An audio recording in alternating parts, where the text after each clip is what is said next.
nabalitaan na po at nilinaw na ni Commodore Tariela, tagapagsalita ng Philippine Coast Guard sa West Philippine Sea, kaugnay po kung sa issue nga po ng paggamit ng water cannon, bakit ba hindi ginagamit o paano. Sige nga, pakinggan natin itong kanya sinasabi. Sasagutin ko ngayon ang tanong na bakit nga ba hindi ginagamit ng Philippine Coast Guard ang kanilang water cannon laban sa pambubuli ng China Coast Guard?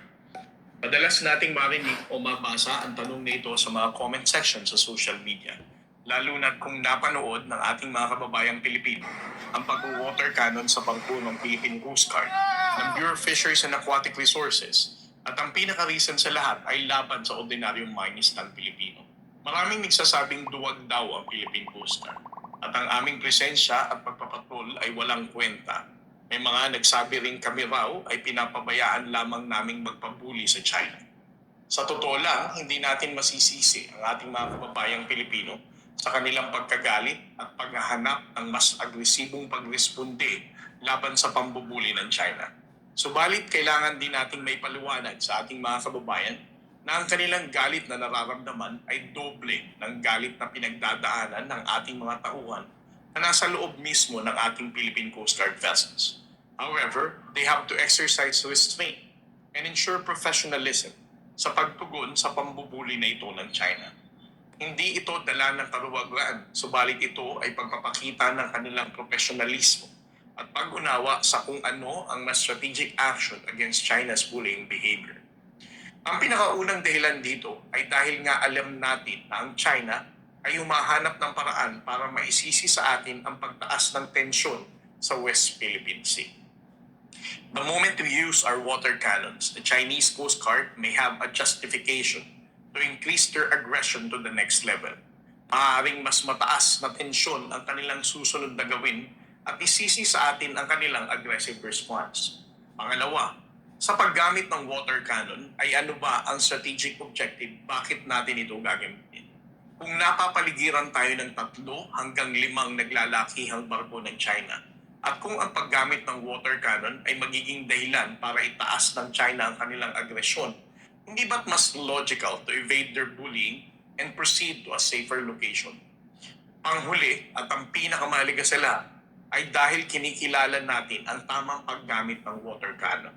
Ito ay para makapagligtas ng buhay, hindi para manakit ng kapwa-tao at manira ng ibang barko. Ang ating mga water cannons ay nakareserba lamang sa makatao at mapayapang layon. Tulad ng pagresponde sa mga sunog sa dagat at iba pang mga insidenteng katulad nito. The Philippine Coast Guard remains steadfastly professional, calm, but resolute to maintain that its fitted water cannons, as more appropriately called, the fire monitors, are not meant to light up fire. They are there to save lives.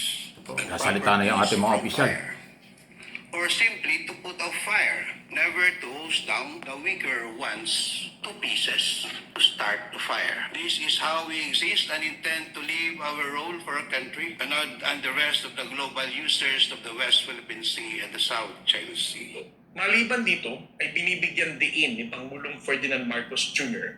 na hindi gagaya ang Philippine Coast Guard sa mga pamamaraang iligal at agresibo na maaaring magpataas ng tensyon. And we have no intention of attacking anyone with water cannons or any other such offensive, I will have to call them weapons. The last thing we would like was to raise the tensions in the West Philippine Sea.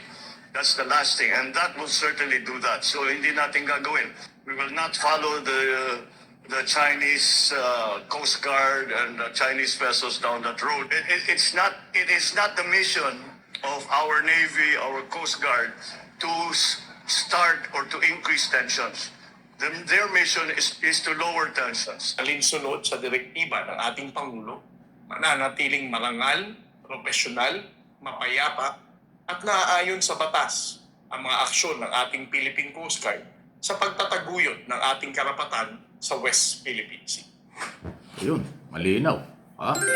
Napakalinaw po nung mensahe ng ating mga otoridad.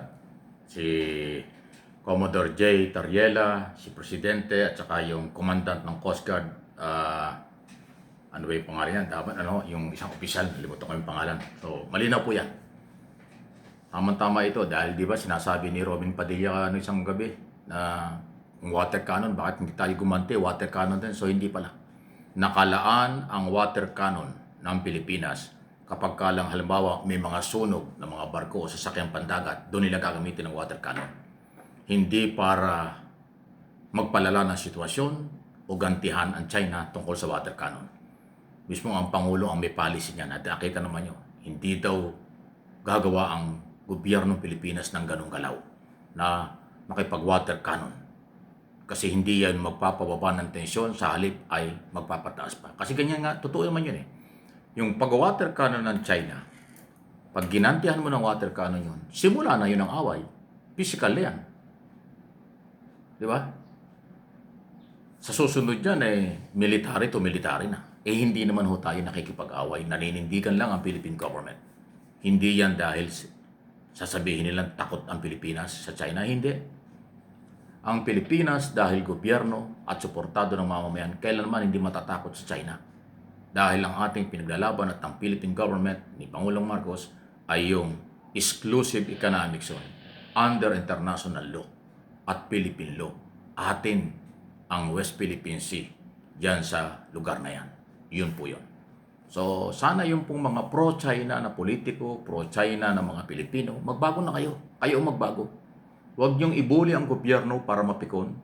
Huwag niyong kampihan ang Chinang nangihimasok at nangaagaw at nangiinsulto sa Pilipinas at sa Pilipino. Kung Pilipino ka, manindigan ka sa karapatan mo. Hindi yung karapatan ng ibang lahi o ng ibang bansa ang ipinagtatanggol. Please like and share, subscribe and follow. At lang po ninyo, pakinggang mabuti ang pinag-uusapan, di ba, sa isyong ito. Sunod, ihabol nga natin ito. Alam niyo itong controversial na payo ni Senador Amy Marcos sa kalusugan ng ating Pangulo. Parang plastic na plastic ang dating. Di ba? Kasi alam niyo bakit? Sasabihin, pinababayaan ng Pangulo kaya nagkasakit. Hindi totoo yun. Lahat ng Pangulo at ang First Family, may mga doktor, may security 24/7, may tagaluto ng pagkain, may tagaayos ng damit. Lahat yan. May nag-aasikaso. 24/7, 7 days a week, 365 days. Seguridad, pagkain, kalusugan, lahat yan. Kung anong susuoting damit, anong style ng buhok, paano, lahat. Pati make-up kung kinakailangan, pati lahat ng susuotin. Yan ay inaasikaso. Kaya yung sinasabi na aming napabayaan, pinababayaan ng mga taga-Malacanang, ang Pangulo kaya nagkasakit, yun ay publicity only sa aking opinion. Maling-mali po yun. Talaga itong si Amy wala lang masabi. Akala niya magiging katanggap-tanggap yung kanyang pagmamalasakit, kuno. Kaplastikan yan, Amy. Plastic ka, Amy. Sa aking personal na pananaw. Mabanatan mo lang ang gobyerno, mabanatan mo lang ang Malacanang kahit walang katwiran ginagawa mo. Ginagawa mong tanga yung mga Pilipino. Lahat ng Pilipinong matitino hindi maniniwala sa sinasabi mo. Ang maniniwala lang yung kasamahan mong DDS kasi pare-pares kayo. Pero hindi totoo na pinababayaan. Ang Pangulo ay mahigpit na binabantayan at pinangangalagaan ng kalusugan ng mga doktor, ng mga nurse at lahat ng security sa Malacanang. 24/7 niya security at pagkain niya maayos eh. Kalokohan talaga Amy ha. Pinagbububulan mo yung mga kasamahan mo. Pero kami at ang mga Pilipinong matitino, never maniwala sa'yo.